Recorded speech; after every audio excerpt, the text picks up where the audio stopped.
Assembled company, welcome to the World Storytelling Cafe. And tonight, on our regular Monday night, Connecting the World by Story, we are looking at wise and foolish rulers. And I'm not saying there's more of the latter than there are of the former. That might just be a contemporary situation. However, for our first teller, please welcome Sharon Carr. Thank you very much for that introduction, John. And yes, I think at the moment we have got a lot of foolish rulers in the world, definitely, indeed. In fact, the story I'm going to tell you is of a foolish sultan.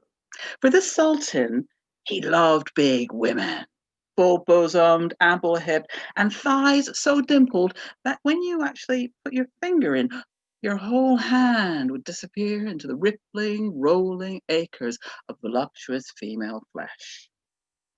He had his taste, as you can gather, and when he first saw his wife, woo, did she take his breath away. Because she had curves, and she had a smile that would disappear into the folds of her cheeks. In fact, famed throughout the whole land for those curves and that smile. When he saw that, he was smitten. He married her, and nightly would disappear in ecstasy, in bliss, into those rippling, rolling acres of voluptuous female flesh of hers. Well, he was a man who was content. He had everything. He had his wife, his status symbol.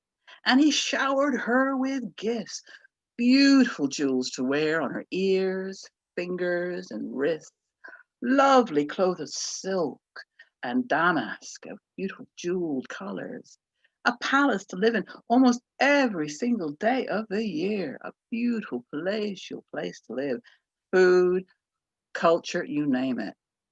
And he was a happy man. He was a contented man. But she was not. Oh, no, indeed. If anything, that marriage did not answer her needs nor her desires. And in time, she became depressed. She became morose. And she lost those famed curves and that famed smile. Well, the Sultan, seeing this changes in his wife, he couldn't believe it. He thought, it's not my fault. This is not my fault at all. It's her fault. What has she done? What is she doing to herself? So he decided he would resolve the situation. And he called various experts throughout the kingdom, wise men, philosophers, teachers, religious leaders, and he asked them what was wrong with his wife. It wasn't his problem, but it was her problem. And they all went away, scratching their beards, scratching their heads, and one by one, they would come back with an answer. And the answers they gave him did not satisfy him at all. However, when word reached his ear that there was a poor man in the kingdom who was famed for his very, very happy marriage and for his very curvaceous wife, who was also famed for laughter, and that they were joyous together and happy, he wondered, what did that poor man have that he didn't have? So he summoned the poor man to the palace. And the poor man, who was rather a thin, nervous kind of person, well, when he arrived at the palace doors, he thought, what have I done? What have I done wrong? What will be my fate? Because this sultan was not known for his clemency. He was not known for his kindness. The poor man was pushed into the throne room, where he saw at the end of the room this rather plump, satisfied man leaning against a sea of richly colored silk pillows. He had a little beard cut to the point of perfection, and he was looking very satisfied with life. Sultan, seeing this rather nervous poor man at the end of this throne room, beckoned to him and smiling and said, come and sit next to me, my good man. Well, the poor man couldn't quite believe it, but he did as he was told, and he knelt before the Sultan. And the Sultan leant forward. as if they were both very good friends, and said, I understand on good authority that you, my good man, are famed throughout my kingdom for your happy marriage and your very curvaceous wife. With that laughter of hers, tell me, man to man, what is your secret? What makes your marriage work? And the poor man couldn't believe his ears. But he was honest, and he replied, Sire, all I give my wife is meat of the tongue. That's all I give my wife, meat of the tongue. And that's what makes our marriage work. That's what makes us so happy together. Oh, the Sultan stroked that beard of his, and he thought, like the sound of that. So he thanked the poor man for coming to the palace. He gave him a token of his gratitude and sent him on his way. Then he commanded that the cook be brought up from the kitchen. When the cook arrived, he gave him an order that he was to go down to the market that very day and was to buy up all the available stocks of tongue. Didn't matter what animal, just buy it. That's all you do, buy it. And then he gave the cook creative reign to fashion a menu for Her Highness the Queen, that she was to have 3 meals a day, with tongue being the main ingredient. Cook, he loved a bit of a challenge, and he went down to the marketplace and he bought up all the available stocks of tongue, and he set about devising a menu for the Queen. And I'll give you a little sample of it. For that poor woman had to sit down to a meal of tongue 3 times a day. And she was given broiled tongue, boiled tongue, baked tongue, fricasseed tongue, fried tongue, tongue stewing in its own juices and spices and herbs. And she had to force down every last painful morsel of it. And the Sultan waited with those twitchy fingers of his, hoping that this would bring back those famed curves and that famed smile. But if anything, those were false hopes indeed, for she became thinner still and even more morose. And the Sultan felt he'd been played for a fool. So he summoned the poor man back to the palace. I have to say that the poor man was lucky to keep his head, because when he arrived, the Sultan gave him an ultimatum and said, right, we're going to do a wife swap. You have mine and I have yours.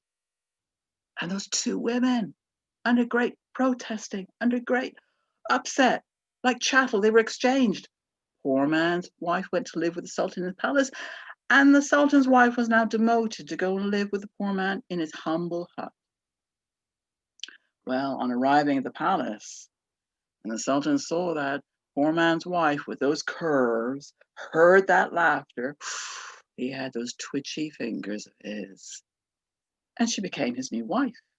And he showered her with all the gifts imaginable, thinking that this would fulfill her. But in time, went down the same route. She became thin, morose, losing those curves and that laughter.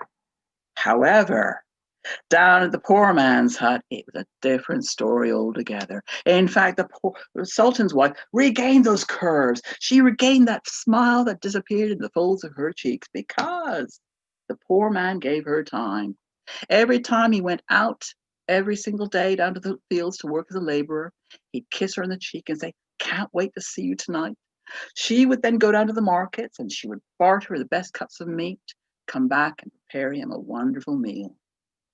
Knowing what hour he was to come back home, she would then get dressed into a lovely outfit. She'd do her hair, pinch her cheeks, and there she'd be waiting for him at the door. When he came in, he'd see her. He'd say she looked beautiful, even more beautiful than the day before. He'd sit down at the table. He would take a couple of mouthfuls of the meal she prepared for him. It was even better than the day before's meal. And then when they'd finished, they would exchange stories together, what she had done, whom she'd met, where he'd been, whom he'd met. And then he'd ask her about her views on certain issues like philosophy, art, politics, because he's a rather educated poor man. And then she in turn would ask him how his day had gone and his views as well. And they'd laugh together, they'd sing together. And much later that night, poor man's tongue, well, it would tell her a very different story that she quite liked the feel of. Back at the palace, the Sultan heard about the changes in his ex-wife, and he couldn't believe it. And he thought, he would summon her back. All was forgiven. Everything would be fine. So he sent word down to the poor man's hut to say, come back now and we'll pick up from where we left off. She sent a polite message back saying, thank you kindly for your message, but I'm very happy here. I'm staying put. He, on hearing this, well, he's not used to having his orders refused. So he sent another word down saying, this is a command. You come back now.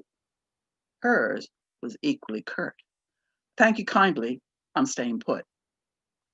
Finally, full of absolute rage that twice he had been rebuffed, he left the palace, followed by an oppressive retinue of servants that followed snake-like behind him all the way down to the door of the humble hut of the poor man. When he got there, he went, banged on it and commanded that she opened it. She kept him waiting. When the door finally opened, couldn't believe the changes in her. Those curves, that smile. Oh, his fingers felt twitchy. His mouth watered. She looked delicious. But he maintained that stern facade, and he ordered that she come back now. As she looked at him straight in the eye and put her hands on her hips, and she said, oh, no, I'm not. Do you think I'm going to go back to the palace to pick up from where we left off with that sham marriage that you had? In fact, she said, you never even told me you loved me. You never treated me like a human being. You never sought my views. You never tried to address my desires. In your eyes, I was the object of desire, and that was it. No, I'm staying here. Poor man treats me like a human being. We are equals in this relationship. He values what I have to say. He will listen to my views. No, I'm staying put. You go back to the palace and to that existence you call a life. And she shut the door in his face. And in those moments, the scales dropped from his eyes. And that foolish, proud, pompous Sultan learnt to his cost what the poor man had meant by the meat of the tongue.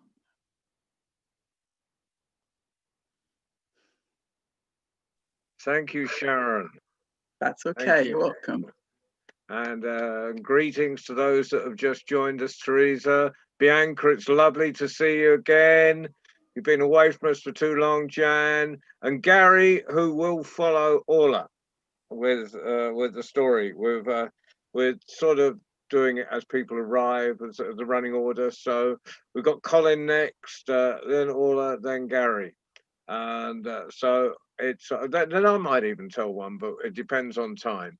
And that's but for right now, let us another round of applause for Sharon, and welcome from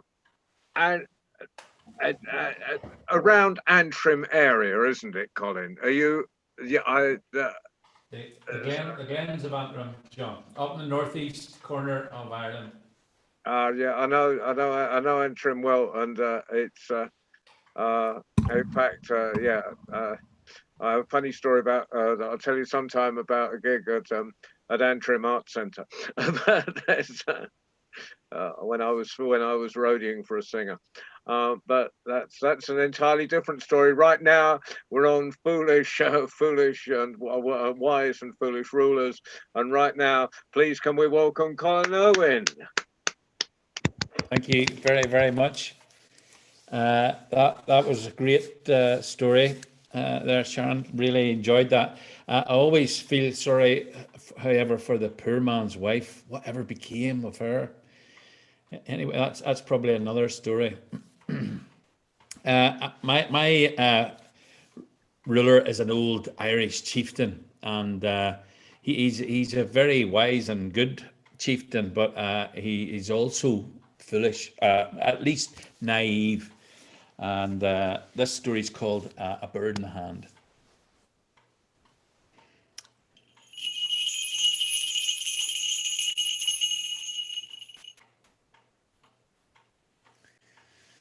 It is often said that falconry is the sport of kings.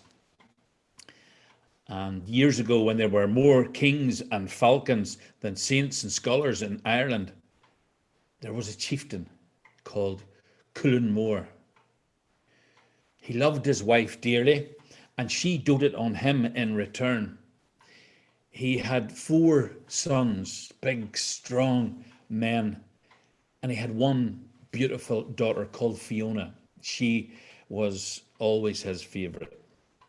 For her, he would have done anything. And Cuill Mór was a good and wise chieftain, and his people loved him. He always strived for peace. And his people prospered, therefore, and they fished and they grew crops, and they had plenty of time to sing their songs and tell their stories. And in turn, Cuill Mór could devote himself to the thing that made him happiest in life, and that was to be out hunting, astride his favourite pony with his best falcon on his gloved hand. One time when Cuill Mór was away on one of his hunting trips, his beloved wife took a fever and died. And the old chieftain was bereft. And the thing that pained him more than his own loss was to watch his beautiful daughter grieve for her mother. And he thought about how he could relieve her pain, and he decided that the best thing that he could do was to take another wife so that Fiona might not feel so alone. And so a search was made throughout his small kingdom, and a suitable partner was found. A wedding was arranged, and he took another wife, another queen. And Cuill Mór shared a bed with his new queen to consummate their marriage, but thereafter only to sleep. And they had their meals at the table. They had a walk together occasionally. They discussed Fiona's upbringing, but it was obvious to everyone in his small court that he did not love his new queen the way that he had loved the mother of his children. Well, when Cuill Mór was not out hunting with his birds, he was at home, he did come home, but he always spent time with his daughter Fiona, listening to her playing the harp and singing, and always with one of his favourite falcons on his glove. And of course, the queen became very jealous and insecure, and she eventually sought the counsel of Gráinne Dubh, Black Gráinne, who was a wise woman who practiced in the dark arts. And when the queen entered this dimly lit hovel, she heard a voice say, "Ah, my queen, I have been expecting you." Without a flicker, the queen said, "Then you know why I have come. You want me to do away with the 2 great distractions in your husband's life, his daughter and his hunting birds. Can you help me, mother? I can, but I must warn you that I see great danger ahead. And the woman handed the queen a little vial. And she told her to give it to her stepdaughter while she slept. I want her dead, but not by my hand, said the queen. Then give it to her as I bid you. It will turn her into a falcon. A falcon, cried the queen. What good would that be? You insult me, my queen. Do as I bid. She will fly away, and when she does, you must tell your husband that you saw a white rock dove leave her chamber. Ah, you are wise indeed, Gronye said the queen, and paid her handsomely. Well, the queen did as she was instructed, and when Cullen More heard what had happened, he dropped to his knees. He knew that as a white dove, Fiona would fall easy prey to a wild falcon. He gathered his 4 sons around him. He sent them north, south, east, and west. Do not return. Do not rest until you have found the white dove. Bring her to me. And kill every falcon in the land. Leave none alive. His sons protested because they knew how much their father loved and revered the falcons. Do as I say, he said, and we might yet save your sister from this evil. Lastly, and with a heavy, heavy heart, Cullen More ordered that every falcon in his mews be destroyed, for fear that one might escape.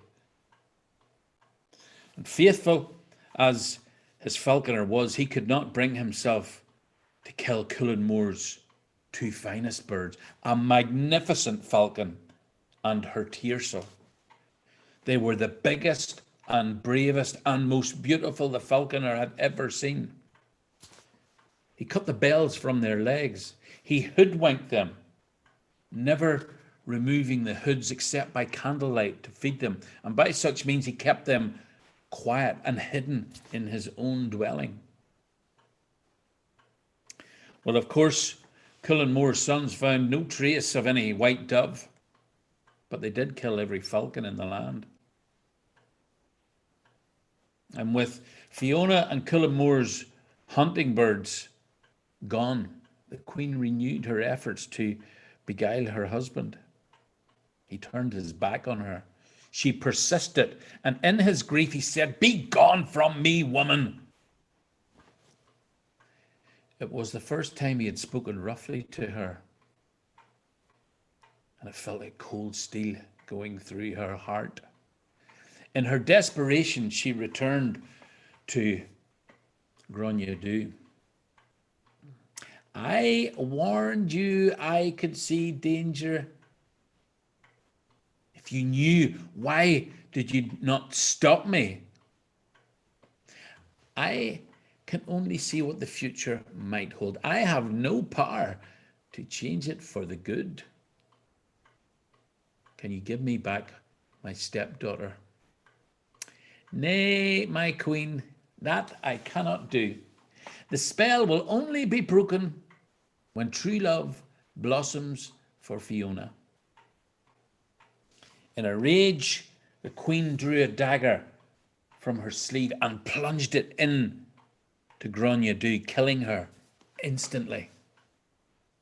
And with blood on her hands, she ran to her husband, screaming, "I have killed the old hag who put a curse on Fiona."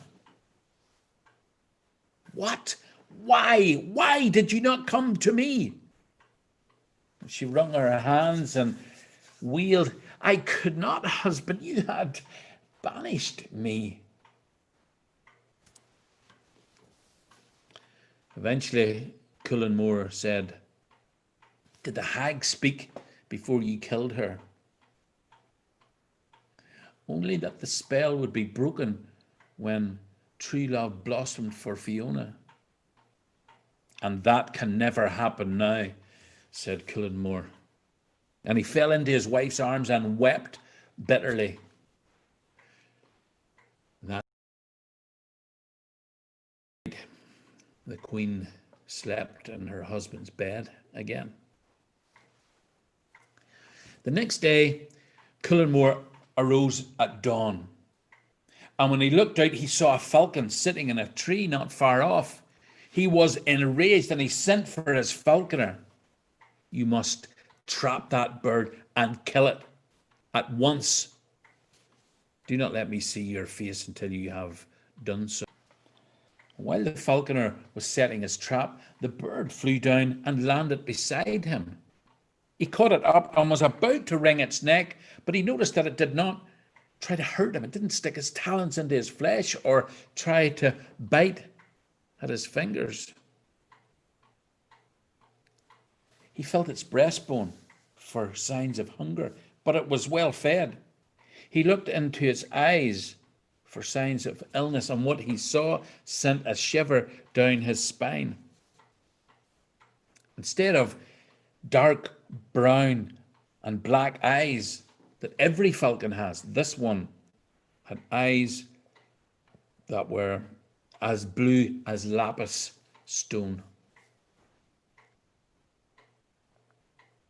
In former times, he would have ran to his master, but he could not. He had been commanded to kill the bird.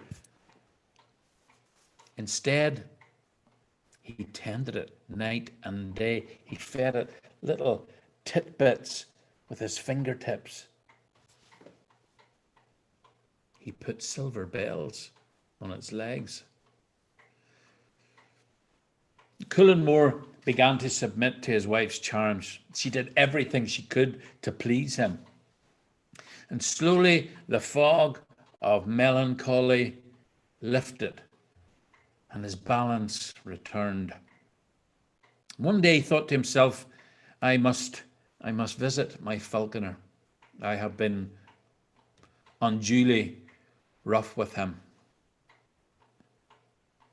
And so the next day, taking his wife, he decided to pay the falconer a visit. And as he approached the falconer's dwelling, he heard the distinctive sound of a pair of falcon bells as the falcon roused her feathers. When he saw his servant with the most magnificent falcon on his gloved hand, Cullen was seized by a fury. He drew his sword to slay the falconer and all. But the falconer cried, "Wait, master, wait." And he unhooded the bird, revealing its lapis blue eyes. Cullen stopped in his tracks. He'd never seen anything like it. "I could not kill her, master," the falconer said. "She was too beautiful." "In truth, master, I have fallen in love with her." And in that instant, with a puff of feathers, the falcon transformed into Fiona. She lay on the ground in her tattered nightgown.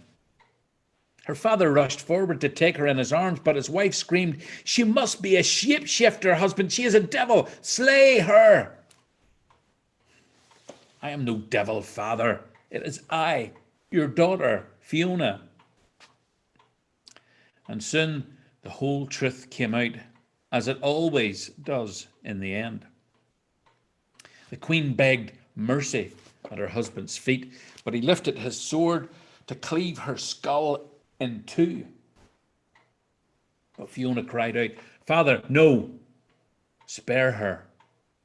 She is your wife, for better or worse.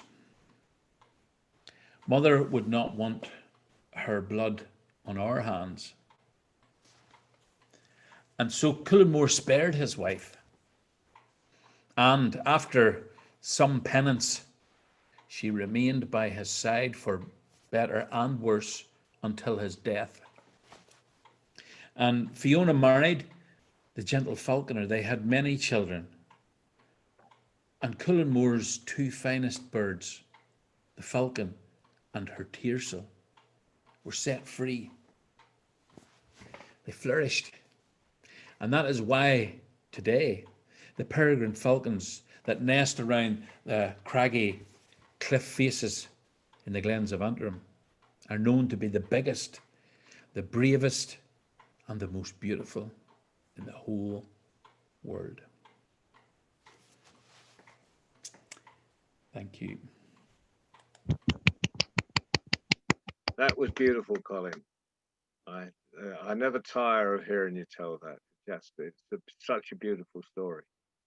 It reminds me. I was walking in Iceland. I was out in the middle of nowhere in Iceland, and there was a stream, and there was an Arctic falcon just above this. And it's one of the most beautiful sights I've ever seen. Just there, yeah. Beautiful white falcon.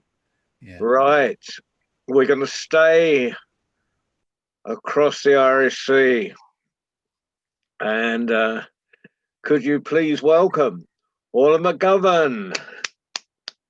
Thanks a million. Thanks a million. I'm down on the west coast, so I'm waving up to you, Colin, up that way. I'm in Galway, which is on the west coast, and there are many stories and tales about a magical and mysterious island that lies off the west coast of Ireland. And some say it's Tirnanog, the land of the forever young. Others call it T-Brazil, High Brazil, a magical island. And many say that this island disappeared when there was a huge volcanic eruption and it shattered apart and it disappeared underneath the waves. Others still say that you can still see this island if you just look the right way. Well, once there was a great ruler, a powerful ruler, and he was a lion. And his realm was the kingdom of fire.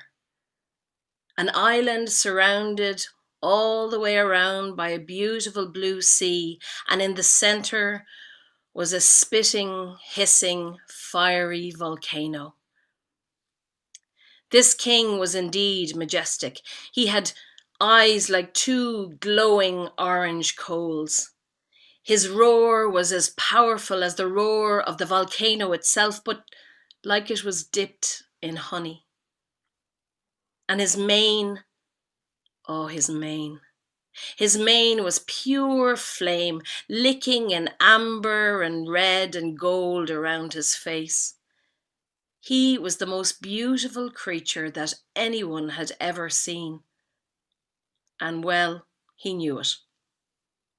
Every day he would walk to the shore to survey his kingdom and look out around him and feel his majesty as he walked. He would occasionally stop and peer in to the sea to get a good glimpse of his own beautiful reflection. And it was indeed beautiful. Even the little fish would pop their heads out of the water to have a look up at this apparition above them of flame. Well, one day the lion was out walking along the shore and admiring himself as he usually does, when he stopped in his tracks. He gasped, for out there on the water was the most beautiful creature that he had ever seen. She was a mermaid. Her skin was like the first cream on a spring day.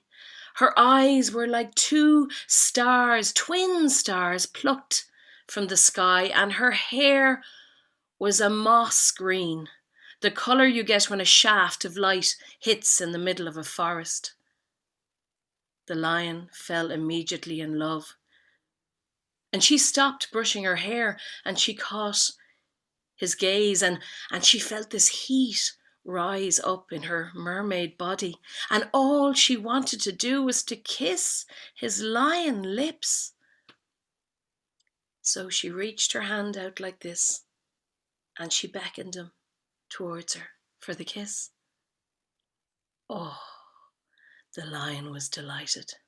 He lifted his paws and slowly began to walk towards her, one paw at a time, into the water to swim to her.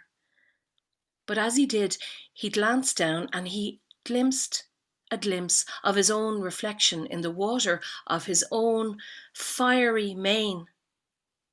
And he stopped. He knew at that moment if he swam to her, his mane would be quenched. He knew at that moment if he swam to her, he would become like every other lion and every other king. And he knew at that moment, if he swam to her, he would no longer be the most beautiful creature that anyone had ever seen. But there she was, beckoning him, her eyes twinkling. So he lifted his paw, but he turned and began to walk back towards the shore. In the next moment, he heard a crack sound, and that was the sound of the mermaid's heart breaking into two pieces. It was a sound so sharp, so powerful, that it lifted up the water around her into a giant tidal wave, and before the lion knew it, it was upon him. Not only did it quench his mane, but it ripped it from his head and tossed it out to the far seas. He turned just in time to see his mermaid slip beneath the waves, trailed by her own salty tears. As he plodded back to the shore, he vowed that he would search for her. He would not stop until he found her. And when he found her, he would beg her to please forgive him for being so foolish, please to be with him as they had always meant to be. But she was gone. Out at sea, the lion's mane floated, and it split into 100 pieces, into 1,000 pieces, into 10,000 pieces, and each one became its own little creature. And these creatures washed around the seas and around the oceans and eventually landed on shores, preferring cold waters, even on the coast of Ireland. And if you are out walking on the shore, even to this day, and you come across one of these creatures, you must be very careful not to touch it, because inside each one is the echo of the mermaid's broken heart, and if you touch it, you will be stung. And we know this story, and we know that these creatures are called the lion's mane, and we stand back from them. But what about our beautiful foolish king? Well, he still searched for his mermaid every day. He would swim south, he would swim north, he would swim as far as the cold, cold, icy waters, eating any fish he could get for sustenance. He grew fatter and rounder, protecting himself from the cold. And he was still as bald as the day that wave ripped his mane from his head. And he was grumpy, very grumpy. And he would still roar, but his roar was no longer honey-tinged like the sound of the volcano, but his voice was made rough by the salty seas. But he keeps searching, and he swims by every land, and sometimes you or I might see him. And we have many names for him. In France, they call him the Lion de Mer. In Ireland, we call him the Lion Araga. And in English, of course, it's the Lion of the Sea lion. And that is my story. Ah, that's beautiful, beautiful. Thanks so much. Talking of voices like honey. That's brilliant. I drift off. Gary next, but Baden, did you put down to tell a story in the Wise and Foolish King department, or are you audience? Are you? Well, we started off with an audience.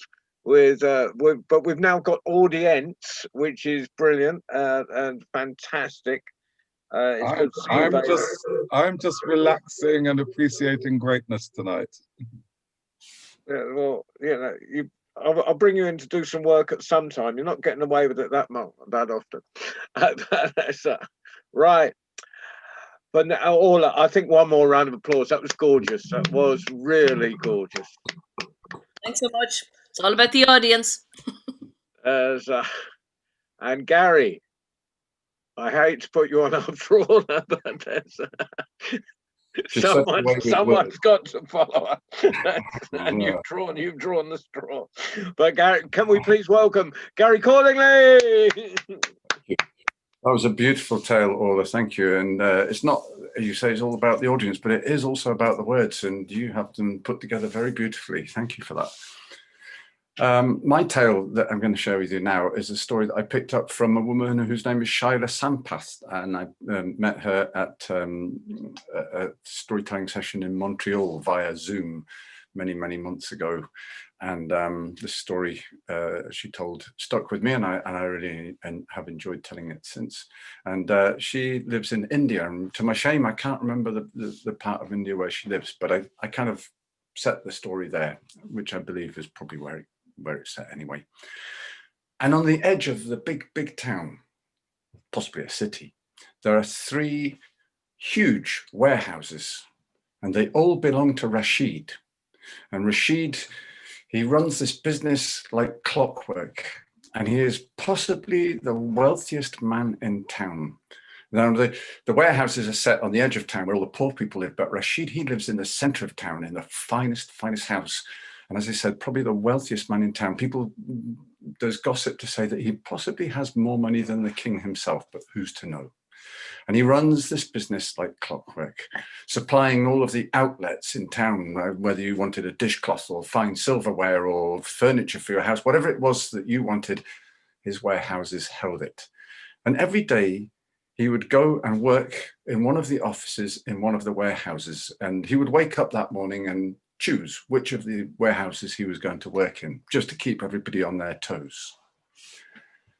And his days went the same each day. He would go to work, spend his day in the office, and then his driver would bring him so far home, and then he would walk the rest of the way, having been dropped off along an avenue of beautiful trees, and he would take in the air. And this was what he considered to be his daily exercise.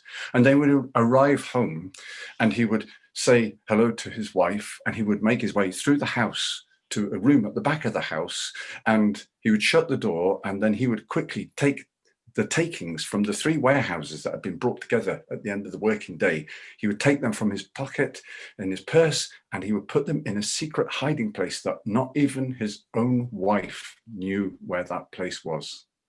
And then he would go back and join his wife and spend his evening, the 2 of them, doing whatever it was that they did. Well, on this particular day, Rashid left his office as usual and was carried home as usual until he came to his dropping off spot, and he walked, having said good evening to his driver, home again and into his house. He greeted his wife, and he went through the house to the room where he locked the door, and then reached back into his pocket to take out his purse, and where was the purse? Surely he tried all of his pockets, but his purse was missing. He must have dropped it somewhere. He rushed out, and there was his wife in the front room, and he said, wife, the terrible thing has happened. I've lost my purse with all of my money in it. I don't know what to do. All of my money is gone. Calm down, husband, said his wife. Calm down. All will be okay. How much money have you lost? 500 gold pieces, said Rashid. 500 gold pieces, said his wife, and you are making all this fuss over that? Well, you are such a wealthy man. 500 gold pieces is nothing to you. I mean, if you were to work twice as hard tomorrow, you would earn your 500 gold pieces again, and be none the worse for it. Wife, said Rashid, you don't understand. I have worked very hard for that money, and it's my money, and I want it back again. Well, said his wife, where did you lose it? But if I knew that, he said, somewhere between here and when my driver dropped me off. Well, said his wife, what foolish man, what a kind of foolish man would walk home with 500 gold pieces in his purse? Don't answer me, she said. I already know the answer to that. Why don't you walk back to where your driver left you and see if you can find the 500 gold pieces? And so, in that moment, Rashid remembered why he had married such a beautiful and wise woman. Of course, he said, of course. And he left the house and he walked all the way back along that tree-lined avenue, but there was no sign of the purse. And then he walked all the way back to his home and still no sign of the purse. And when he came in, his wife said, well, no, he said, I am ruined. I've lost my money. You're not ruined, you fool, she said. And if you can't find it, well, there's nothing to be done. You just have to go to bed and get on with things tomorrow. Well, that night, Rashid went to bed. But do you think he could sleep? No. All night long, he was worrying about his 500 gold pieces and what was he going to do about it and how was he going to get it back again. So first thing the next morning, at first light, he made his way to the palace of the king. Well, Rashid and the king were acquainted. After all, he was the wealthiest man in town. And so the king, when the guards came and told him Rashid was standing at the gates, invited him in. Rashid, my old friend, he said, what is it that brings you to me so early in the morning? Well, said Rashid, yesterday on my way home from work, I lost my purse with 500. My purse, with the takings from the warehouses. No, said the king. That's very, very sad to hear. And how much did you lose? 500 gold pieces, said Rashid. Well, said the king, to a man like you, 500 gold pieces is nothing. They say that you're probably the wealthiest man in town. It's even rumored that you are wealthier than me, your king. So if you were to just work twice as hard tomorrow, then you would earn your money again and you could carry on as normal. But you have the same attitude as my wife, said Rashid. And you're both fools because you don't understand that I worked very, very hard for that money and I want it back again. While ignoring Rashid's slight, the king looked at Rashid and said, well, okay, my friend, then what is it that you expect me to do? But it's very simple, said Rashid.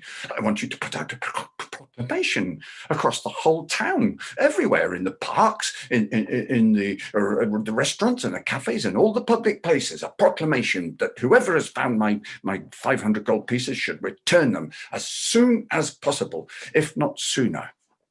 Well, that's not too difficult a thing to do, said the king. I could certainly do that for you. And I will, but I ask you this. You must promise me, whoever finds this money, if they return it, and it's all there, you will reward them. Of course, said Rashid, of course, it goes without saying. 10% of the contents of your purse. 10%, said Rashid. That's 50 gold pieces. I see that your power of mathematics has not escaped you. Yes, 50 gold pieces. If you make me that promise, then I will make the proclamation. Very well, said Rashid. 50 gold pieces it is. Good, then I have business to do, and so be on your way. And Rashid bowed and he left. And sure enough, throughout the day, the proclamation went out across the city to all of the public places and the parks and the restaurants and the cafes. And the proclamation said, whoever found Rashid's 500 gold pieces in his purse should return it immediately, and there would be a reward of 10% of the contents, considering that it is all there. Well, the next morning, the king had his breakfast and washed himself and made himself ready for the day and went into his great hall, and one of the guards came and said, Your Majesty, there is a beggar woman at the gate, and she says that she has found Rashid's missing purse. Oh, Very good, said the king. Send for Rashid immediately and bring the woman forward and bring food. I'm sure she must be hungry. Bring food for her and something to drink. And so the woman was ushered in, and there she stood in her rags, and the king greeted her and offered her to sit at the table and asked her if she was hungry. Oh, I am indeed, Your Majesty, said the woman. Then the food was brought, and such delicacies she had never tasted in her life, and she began to eat the food and drink the drinks that were brought for her. They tell me that you have found Rashid's missing purse with the 500 gold pieces in, said the king. Yes, I have, Your Majesty, said the woman. Then please pass it to me. Is it all there? Yes, Your Majesty, said the king. It is all here. And she passed the purse to the king. And the king took it and looked inside. Well, it certainly looked like there were 500 gold pieces in there. Said the king. Thank you. I'm curious, he said. Tell me this. You are obviously very, very poor. And tell me, where did you get this? Where did you find it? It was just lying by the side of the road, said the woman. I was on my way home and I saw it there. Well, why didn't you keep it? 500 gold pieces to a woman like you. You could live your life, the rest of your life, very, very well. You could buy a house and wear fine clothes and eat beautiful foods like this. Why did you not keep it? Because, Your Majesty, it was not my money. And when I found it, I thought I should hold on to it because I didn't know what to do with it until I could find who it belonged to. And when I heard your proclamation yesterday, I realized that I should bring it to you. You are, after all, the king, and I trust you. Very good, said the king. Very good. Not long after that, Rashid, he arrived at the palace, and the guards, they brought him to the king. Oh, Your Majesty, he said, you called me so early in the morning. It must be good news. It is, said the king. Rashid, this woman here, she has found your purse and she has returned it with all of the coins in it. I'd like you to count them.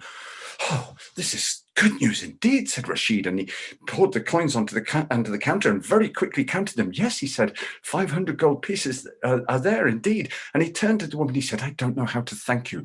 You are so kind, and thank you so much for returning this purse to me. And now I can take it home and I can put it into my safekeeping place. And he turned and he began to leave. And as he walked out of the room, the king called him. Rashid? Yes, Your Majesty. Are you not forgetting something? Forgetting something, Your Majesty? No, I don't believe I am. What about the 10% reward? Yes. Yes, Your Majesty. Yes, of course. Do you know that when the purse that I lost had 500 gold pieces in it and also 60 silver pieces, and the 60 silver pieces are missing, and she must have stolen them. And the king, he couldn't believe he was hearing this, and he turned to the beggar woman and he said, is this true? Did you take the 60 silver pieces from the purse? No, Your Majesty, she said, I did not. The purse is as I found it. I brought it to you immediately upon hearing that where it belonged. I didn't take the silver pieces, I promise. Said the king. Do you know, Rashid, he said, I'm a very busy man and I forget lots of things. And it's just come back to me that yesterday, at about the time that your purse was lost, I too was out walking in that part of town. And do you know, I too lost a purse, just like the one that you have in your hands, containing 500 gold pieces. So I think it must be that that purse belongs to me. Oh, said Rashid, now that you say that, it reminds me that the purse with the 500 gold pieces and the 60 silver pieces, I took them home the other day and put them in my safe, and they are already at home. So that means that this purse must actually be the one that I lost with the 500 gold pieces in. No, said the king, we can't be sure about that. I think you'll find that that is my purse. No, said Rashid, you can't even, how could you possibly prove that? And ignoring the second slight against him, the king said, that is a good question, Rashid. Why don't you open the purse and take out a handful of coins? So Rashid opened the purse and he took out a handful of coins. Look at those coins, Rashid, said the king, and tell me, do any of them have faces on them? Yes, your majesty. Of course they do. They all have faces on. And tell me this, said the king, the faces on those coins, are they your face or are they my face? Well, your majesty, said Rashid, they are your face, of course, because you are the king. Yes, said Rashid, said the king, I am indeed the king. And as your king, I ask you to give me back my money. Reluctantly, Rashid handed over the purse and the king took it. And then he turned to the beggar woman and he said, take this purse and spend the money any way you see fit. But make me this one promise. Should you ever find the other purse that Rashid, the one that Rashid lost, the one with the 60 silver pieces in, promise me this. If you find it, you would take it immediately and give it to Rashid. Of course, said the woman. Good, then our business here is done and I'm a busy man. You must go now and live good lives, both of you. And the two of them bowed and they turned and they left. And that is how that particular day ended. But how the next day began and went on, I have no idea because I wasn't there. I love that story. Oh, brilliant, brilliant. Having said, I don't know how you're going to follow Orla, or I find myself having to follow you, which is you just forever just have got the person before you's story echoing in your head. But please, a round of applause for Gary Cordingley. That was brilliant, brilliant. Well, I think I'm going to finish tonight. I'm not sure whether this is about kings or the superiority of storytellers over rulers. About 5 years ago, I'd had a stroke and I was taken to Morocco, which was where the fact that I was taken there on that journey, which is kind of why I curate the World Storytelling Cafe, because I met Mike Wood there, and who's the inspiration behind all this. And but I went and told stories. I was taken down just as audience to the Cafe Clock in the Casbah, which has storytelling twice a week, and in fact that's where our Thursday sessions come from at the cafe. And I told a few stories there, but the best bit of it was, well, one, it was great because I hadn't told since my stroke and it sort of got me back in the flow. But the other bit was just sitting in a corner with the Hajj, this old storyteller who was passing on the stories to the younger tellers. And we sat in the corner swapping stories, you know, two grey-haired men sitting, just nattering and with a young teller who was translating for us his Arabic into English and my English into Arabic. And this is the story I got from the Hajj, if I can remember. And there was a king. There was a king, he loved stories. I mean, I can remember the story I gave for this. I told him one of Duncan Williamson's stories about the prince who loves stories. But this one was this is what I got in exchange. And there was a king, and he loved stories. And so he invited all the storytellers in the land.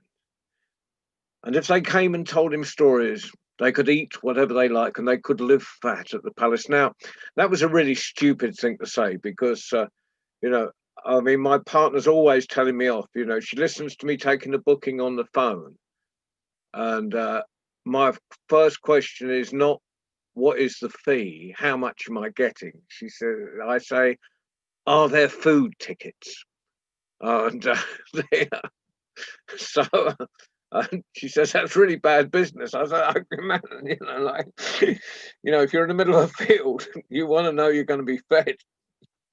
So you can imagine there was just soon no food left in this king's palace. You know, he'd send down for a sandwich and they'd say, oh no, those storytellers have eaten all the bread.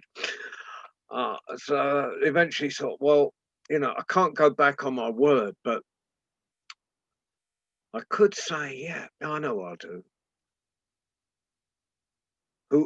Whoever can tell me a never-ending story can stay. But anyone who tries and fails, well, they'll lose their head. A little decapitation is in order. So, you know, many young men came and young women, and you know, and well, not all flies can make honey, and they failed miserably. And then, you know, soon there was heads all round the city wall. Little spikes. There was one spike left, and the storyteller, you know, is probably. It's just, you know, there's some storytellers that I think rather than from the bardic tradition, he was from the great tradition of charlatans and mountebanks and people that have survived on their tongue for years. And so he turned up and he said, Your Majesty, I'd love to try to tell you a never-ending story. And the king, he looked a nice young man, and the king turned to him and said, yeah, but, you know, like if you fail, you know, you see that spike, that one remaining spike on the wall, you know, that's waiting for your head. No, I'm going to do it, said this. He started the story. He said there was the king of the ants was out one day with his army of ants. The skies opened. The rain was falling and they were looking for shelter, and they went into a cave. And as their eyes became accustomed to the dark, they saw in front of them a mountain of wheat. And the king turned to 6 of his best soldiers and said, take one of those grains of wheat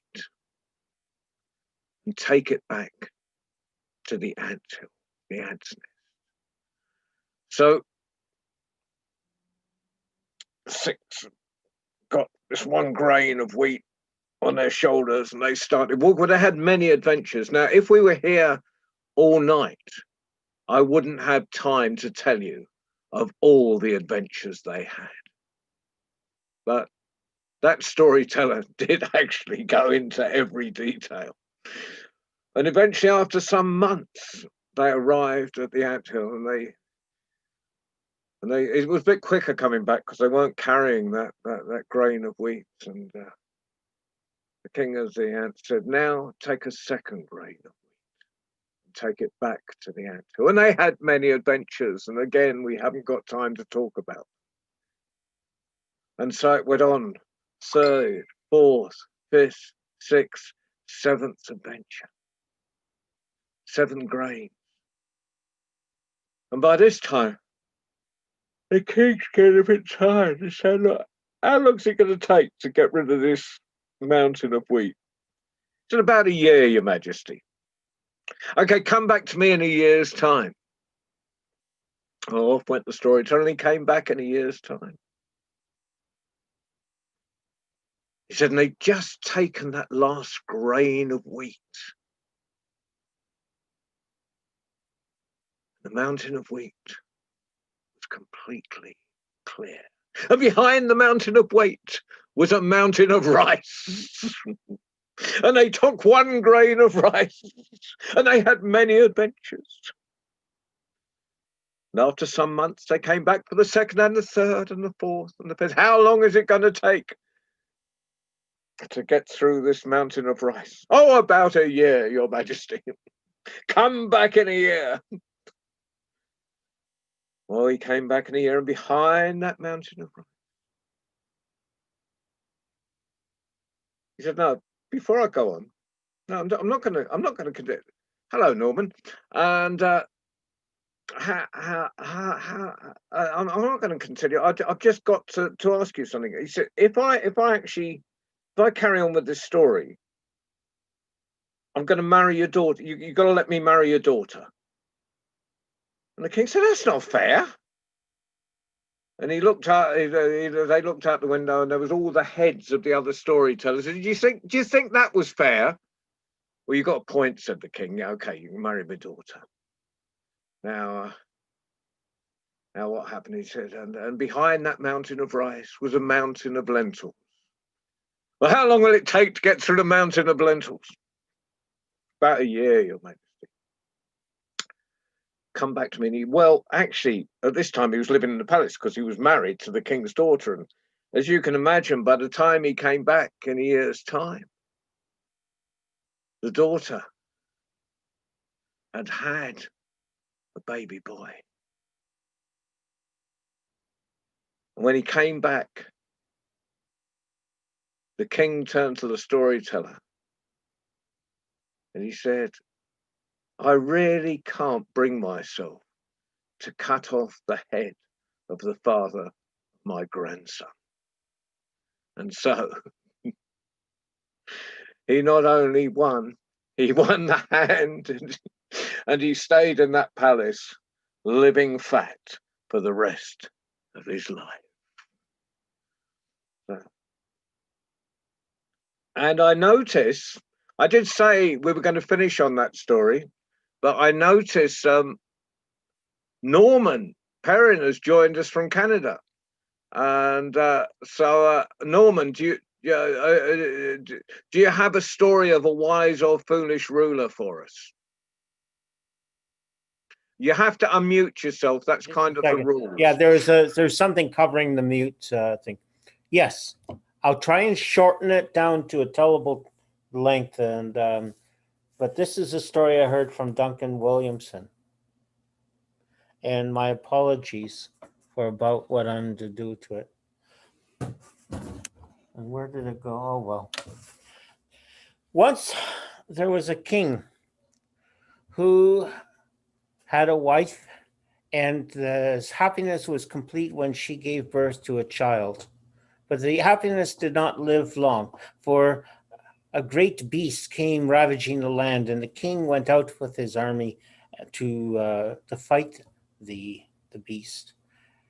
And it was a terrible dragon with a poisonous breath, and many men lost their lives defeating that dragon, including the king. And so the queen gave birth to a child as a widow. Now, she raised that child as best as she could and watched him learn to walk and to talk. And each night she would tuck him into bed and tell him tales. And oh, he loved those stories. And each night, "Mother, mother, tell me another tale." And she would smile and tell him a story. Oh, he loved stories. Almost as much as Duncan Williamson did. Now, one evening when the boy was about 6 years old, he jumped into bed, pulled the blankets up, and said, "Mother, tell me a tale." "Oh, no, not tonight," she said. "Not tonight." "Nope." "Why not?" "Because we must speak of other things, about the time when you will become king." "King," said the little boy. "Why should I be a king?" "Because I am the when I am gone, you will become the king." "Do kings get to hear stories?" "Oh, yes," said the queen. "King get to hear a lot of stories, and some of them are true." Now, when you are old enough, you will have storytellers of your own, and they will tell you wonderful stories. But nobody can tell stories like you, Mother. Please tell me a story. Please, please. And the queen smiled, and of course, she told him a tale. And time passed, and indeed, the young boy became a young man, and the young man became a young king when the queen was gone. And the king, well, he was a wise king, as best as any king could be when he wishes to be wise. But he was not a happy king. And why was that? For you see, his mother was gone, and she could no longer tell him tales. And he wanted to hear stories like his mother told. And so he sent out a proclamation that anybody who could tell stories like his mother would receive a great reward of a chest of gold. Well, then the storytellers came thick and heavy, and there was a lineup outside the palace. It was tough being a storyteller in those days, as it is at any other time, I suppose. And each one would tell a tale, and the king would listen rapt. And when the story was finished, he said, that was a good story, but not like my mother used to tell. He would give a small gift to the storyteller, and they went away. And so time passed, and the king grew sadder and sadder and paler and thinner. And the old gardener in his garden would see the king wandering among the flowers and the plants, and thought to himself, the king is sad because he cannot hear stories like his mother told him. Perhaps I can tell a story. My granny told me a lot of stories, and perhaps one of them will make the king happy. And so he walked over to the king, and he said, could I tell you a story? Perhaps it'll make you happy. And the king said, of course.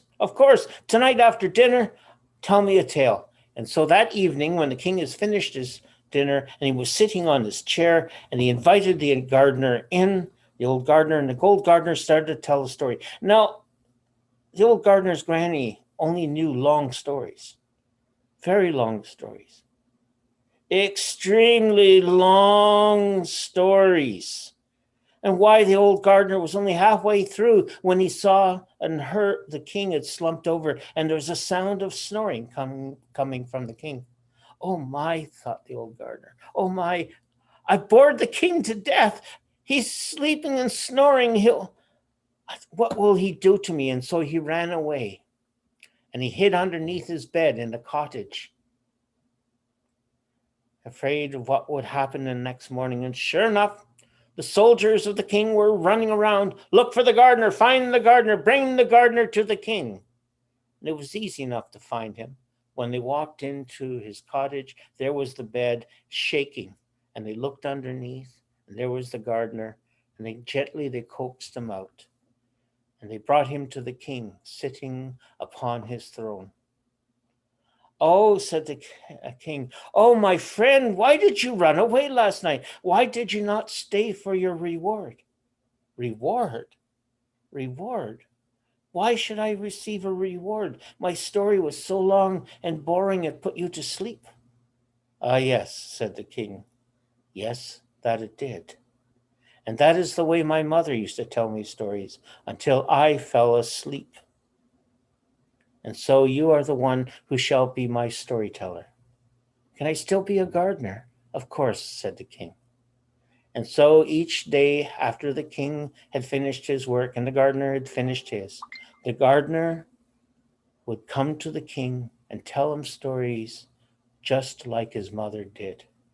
At the risk of putting you all to sleep, I will end my tale right here. Thank you, Norman. And that kind of makes the set, because that was the very story that I gave to the Hajj, that to get the story I just told and exchanged. So Did you hear the story already? That was great. Okay, good. You told to the Hajj. I don't understand. Oh, you weren't there at the beginning of. No. I got the story in Marrakesh at Cafe Clock, and the Hajj was an old storyteller in the cafe, and we sat in the corner swapping stories, and I gave him that story, and he gave me the last story in exchange. So I had a bit of a rough night last night.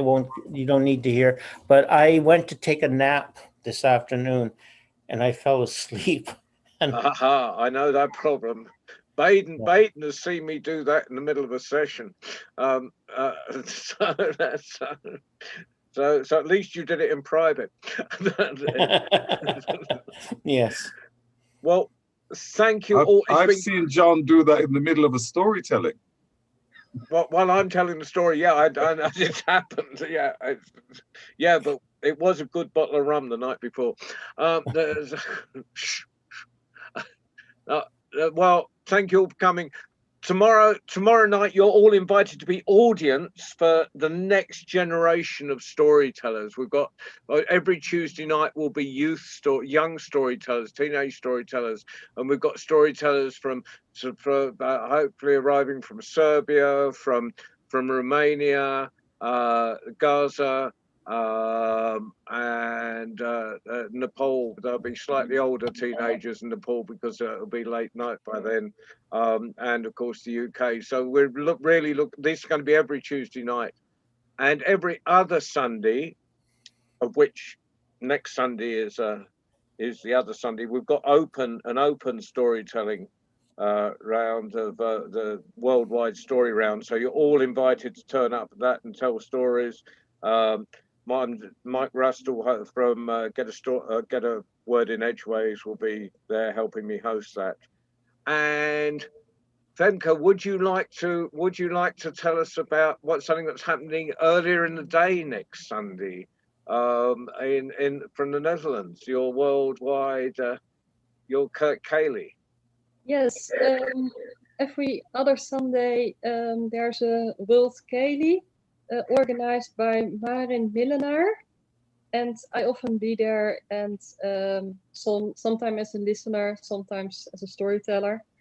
That's every other Sunday, next Sunday also, and it starts 4:30 in the Netherlands, so That'll be 3:30 in the UK, and far too early for Norman in Canada. I'm up for it. Yeah, you're up for it. Yeah, you can sleep at any time, so just rearrange your life. It's a wonderful event, and especially watching the wheels spin and who will be the next storyteller, and which makes it a surprise even for the teller. Yeah, I've been once, and I've been reminded I'll get there again. But meanwhile, thank you all. It's been a brilliant night. Which way? I've got to remember my running order.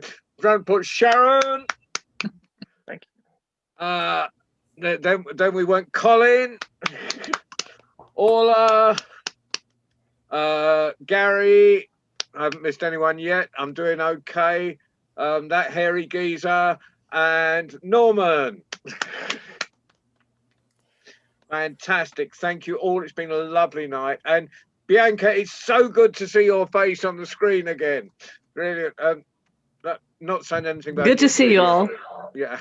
And thank you for driving the bus, Julio. As always. Thank you.